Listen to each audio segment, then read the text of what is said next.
Hey guys, my name's Russell and I make iRacing videos here on YouTube. If you'd like to see more of that, please do consider hitting subscribe. We are here for week 9 of IMSA Season 1 2021. We are over 3/4 of the way through this season now, and we are here at Monza for a crazy week of racing. It's one of those tracks where you're either going to win big or die on turn 1. Yeah. We're going to do the usual thing. We will do an in-car example lap, and then we will go rounds and break down every single corner in detail. As always, you can download my setup and ghost cars from the link in the description below. Now, a minor interlude here really quickly. Humour me. I've got a special event coming up and I'd love you to be there.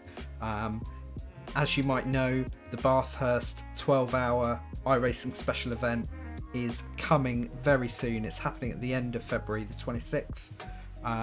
Is the split. The lunchtime split is the one that we're going to do in our team. If you plan to do that and you want to get some good practice in, come and check out A Mountain of Madness. Now, I'm going to put the link in the description below. All the details are on my Discord, as well as the entry form. It's going to be broadcast live. There are going to be prizes on the night, and not just for the winners either. So come and check it out. So it's Friday the 19th. The race is going to start at 9:30 PM UTC. So that's British time, basically. I hope you can make it. Come along. It's going to be really good fun. The requirements for the race are relatively low. You just need to have around about a 1500 I rating and a C-class license. If you're not quite there, don't worry about it. Enter anyway. I'm sure it'll be absolutely fine. It's going to be a lot of fun. 90-minute sprint race in GT3s. Good times. Alright, well, that's enough of a plug on that. Enjoy your racing here this week. If you do well, let me know in the comments below. If this guide helps you out, hit like, let us know, and it's always good to hear how you guys are getting on. Have a really good week of racing, and if I don't see you before in my next video, hopefully I'll see you out there on the track this week. Cheers, guys.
Okay, here we go with my breakdown of the 1 minute 43.644 here at Monza. As always, we're using the race conditions on the day. You can find that in the schedule for this week's racing. And the track temperature was 29 degrees. So we're gunning it down the straight here. We're looking on the left, and we really want to look for the start of the bush before the 150 marker, which is basically what I use. It's literally just the moments before the bush hits us, and we need to brake, absolutely full threshold braking, so just before the wheels are really locking up, and we're going to go all the way down to first gear. And we're kind of keeping an eye on the bit of green paintwork that's on the left just before the turn. And once we're down to first, we want to look into the inside curb, and we're starting to turn in just as this green paint, just as we're riding the green paint. We're looking at the inside curb, and we want to take as much as we can without riding too far onto the green here. Now, it's a very, very fine line. It's an awkward curb, this. It still catches me out now. So it's quite easy to get a slowdown here. But just try and avoid the green. And ultimately, what we want to do is create a straighter line as possible between this first curb and the second curb.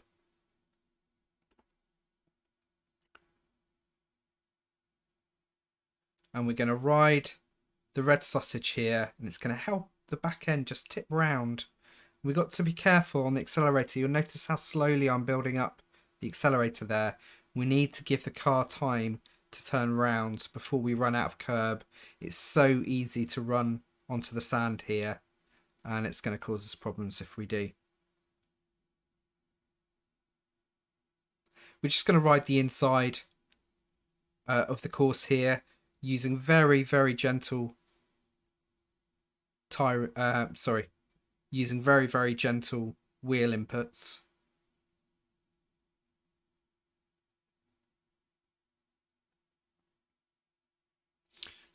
And now we're watching for the bridge, and on the left hand side we can see the first orange marker on the Armco on the left there, and just before then is what I use as my braking marker.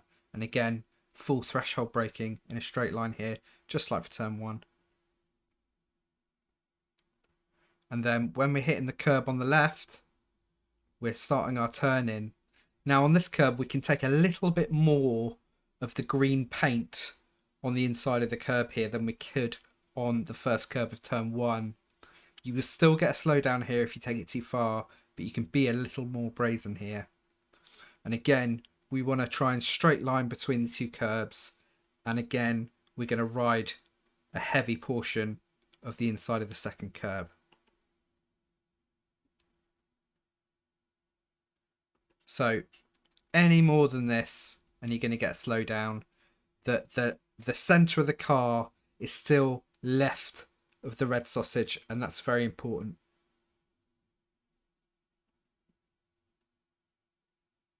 You just want to dip out of the accelerator while you're going over that sausage curb. It's really important to help keep balance in the car.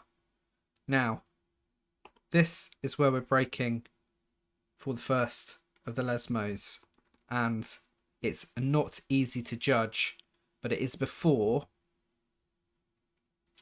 the break in the fencing on the left here, and it's a good couple of car lengths before we get to the orange Armco on the inside of the track.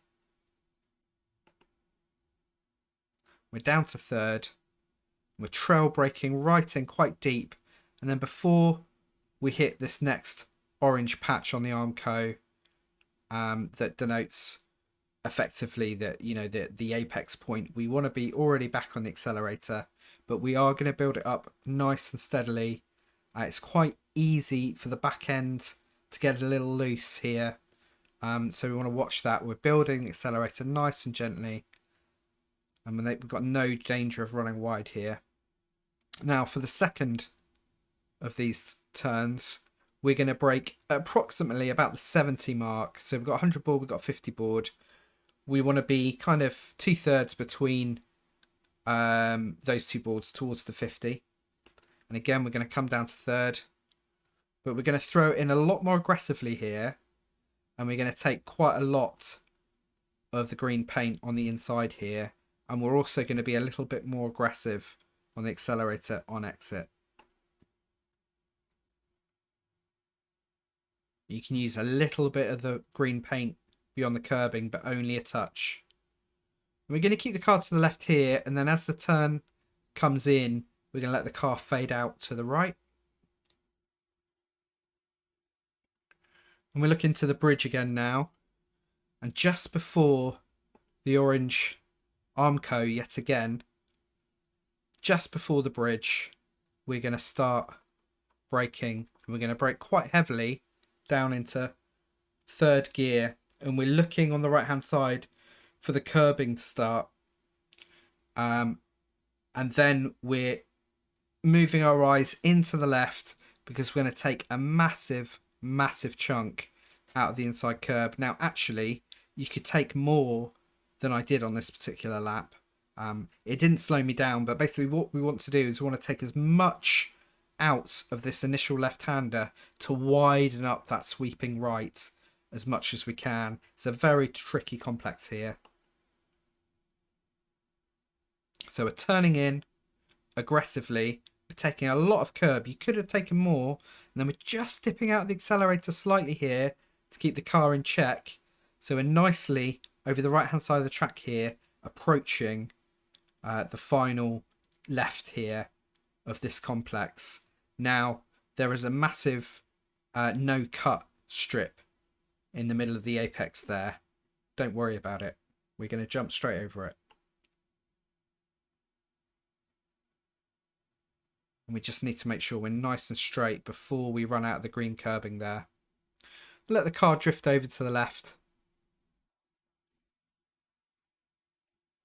Now we're watching past the 200 board for the start of this green painted section on the left, just before the 100 board. And the start of this denotes our braking marker. There's a nice yellow line going across the track there too. Not that you can see that particularly well as you approach. So we're going to brake down into third, and then we're going to let, and as we're in third gear, we're going to really ease out of the brakes as we turn into the corner to keep tight to the inside curb here. So we're in third. We're now coming out. We're letting the car turn. We're trailing it right in here. And we've just started on the gas now, but we're going to build it up nice and gently. If you put your foot down too hard at this point, you're going to lose all traction. It's going to get squirrely. So we're just going to come in gently on the accelerator initially. Let the car float out. We want to limit our turning angle here so that we're not scrubbing the tyres, and let the car turn back into the inside. It's the shortest route. And that concludes our 143.644 here. I hope you found this guide useful. If you did, please do let me know in the comments below. Hit that like button. And if you're not already subscribed to the channel, please do subscribe for more of this kind of thing. Don't forget you can download my setup and ghost cars from the link in the description below. Good luck here, guys, and I'll see you next time. Cheers.